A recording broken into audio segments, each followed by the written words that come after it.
Macka Foley, it's Radio Raheem here with Macka Foley. You're just back into town after shooting a movie with James Franco. We're going to get into that, but before we do, I just want to get everybody to understand and know who Macka Foley is. When I was, 17, I walked into the Wild Card boxing gym. You're the first person I saw, first face I met, put the knuckles out, and I guess everything else is history. I know you're originating from Maine. You had a boxing career. Tell me a little bit about how you ended up at Wild Card Boxing Gym in Hollywood. Well, it's about 1969 I turned pro in my senior year in high school. I had a couple of pro fights, then I joined the Marine Corps, went to Vietnam, spent a year in Nam, came back, then started pro fighting again. I had a couple fights in Maine, then I moved down to Massachusetts. Sam Silverman, who was my promoter, hooked me up with Paul Roach, Freddie's father. He started training me, and I worked with him for about 6 fights, and we had a problem, me and him. I don't want to talk about it, but we had a problem, and then I switched trainers, then I moved to Vegas, finished my career up in Vegas. So now when you met Freddie Roach for the first time when you were training with his father? Yeah, when I was training with his father, the whole Roach brothers, they would all come to the gym together, Freddie, Pepper, Joey, and one other one. And they were like the top fighters. Pepper was the top amateur in New England, best fighter in the whole Roach family till the pro career started. Freddie was the best pro, and you know, I wasn't that good a fighter. I was just like a journeyman. I could go the distance, but I used to pick all the trainers' brains. You know, Freddie Brown, Ray Arcel, Eddie Fudge. I picked everybody's brain. Chuck Bodak, and I tried to become a trainer. I don't like working with fighters because it's so tough to find good fighters, and you know, I'd rather work with actors and stuff like that. That's more fun.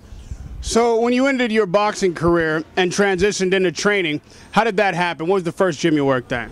First gym I went to was when Freddie was in town. I moved to LA, and then I saw Freddie. He welcomed me into his joint, and started working with him, and then I had a chance to go to Oklahoma and open a gym. I went to Oklahoma, and I didn't like the weather, so came back here, and Freddie's is so busy, so crowded, that I went over here with Justin and just started working out of this gym instead. Now you've started to make your name as a celebrity trainer, if you will. You're training TV stars, movie stars. Now, we know Freddie was kind of the marquee Hollywood boxing spot. Is that where you started encountering these celebrities and making them your clients?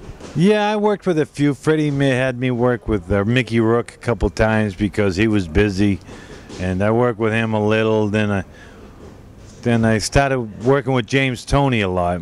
I started being, Freddie was the trainer, but I was the mid man. I started doing the mitts with James. You know, James made some money, but you know, I didn't want to take any money off him because I just don't like taking money off fighters. So then James was out having dinner one night, and he ran into James Franco's agent, and they were doing the fight movie Annapolis, and James says, "I got the perfect trainer for you." So all the work I did with James, it paid off 10 times better. So now, you mentioned James Franco. From what I understand, you just did a film with him. You just got back from that. Tell me what that experience was like. We went to Birmingham, Michigan, right outside Detroit, but a very high rent, it's like the Beverly Hills of Michigan. Working with there, I had a suite in the hotel. Working with James Franco and some of the actors. It was the best time of my life. I mean, I've been in boxing all my life. I've never made any money. I've been with James for like 4 movies, and I've made more money than I ever made in my life as a trainer. So you found your niche. You're the Hollywood boxing trainer now. Now you're at Fortune Gym on Sunset Boulevard. Here is this where you have your home? You feel like this is where we'll find you from now on? Yeah, this is the spot here, but I'm not gonna work. I'm like, remember Robert Duvall in The Godfather? He had 1 client. That's what I got. I got 1 client. I work with James Franco. Everybody else, I just want to come in and help and be part and just work with James on his movies.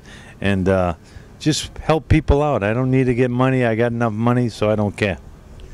Well, you say that you have enough money and you got the one client, but you and the one client, you've been working together now on his film, and there's rumblings out there that you have something on the horizon yourself. You want to tell me a little bit about what may be coming out to the public about Macka Foley?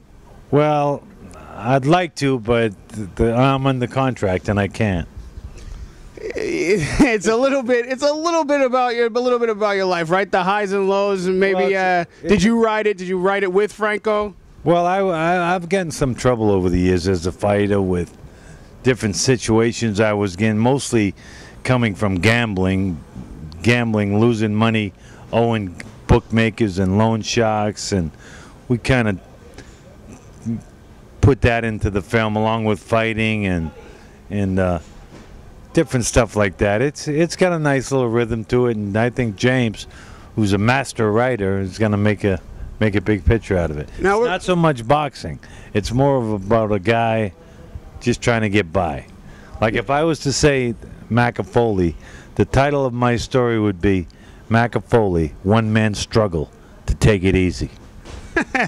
Now, we're going to check back in with you on these big fights coming up. You've got such a wealth of knowledge about the science of boxing, the technique and skill that it takes to win in the ring. If you had one piece of wisdom to impart in all your years in this sport to a trainer, a fighter, someone who's trying to learn about the game, give me Macka Foley's one piece of wisdom that you wish everybody in this sport would know and learn. The most important thing I could say is learn defense. Defense is so important. Defense wins baseball games, basketball games, football games. Defense wins fights. Offense is fun, but defense is what sets up the offense. So many guys, when they get so good on offense, they don't want to play defense anymore. And when you're in there with a high-caliber opponent, you're going to need all your tools to be successful. Radio Raheem here with Macka Foley. You will be seeing this man in the future. Again, the Hollywood trainer, the guy who has all the celebrities nowadays. He's at One other thing, too. I will be training Raheem, so all those enemies out there with the poison pen here, if they want him, he's going to be in shape, too. Yeah, like I said, I know Macka since I was 17. He's seen me in the best shape and the worst shape. This is the after-holiday weight. I'm getting older. This guy is going to help me reverse time. You're going to be seeing over the course of these next few months how I change physically, and you can ascribe that credit to Macka Foley. We're going to see you before the fights. Radio Raheem and Macka Foley. Working hard to take it easy. Peace. So. Good? Yeah, good stuff.